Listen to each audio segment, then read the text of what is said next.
केउं खाद्य व्यक्तिर यकृत को सर्वदा सुस्थ रखि थाए? ए नाशपति, बी पिजुली, सी अंगूर, डी क्षीर।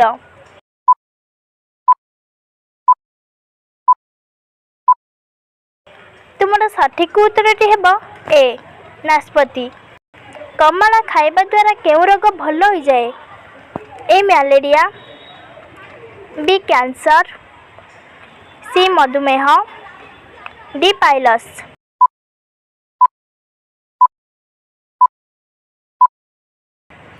तुमर सठिक उत्तरटी हेब बी कैंसर। भूमि बादाम खाइबा द्वारा आपनक कौन शीघ्र बढ़ी थाए? ए मस्तिष्क, बी फुसफुस शक्तिशाली, सी दृष्टि शक्ति, डी मेमोरी।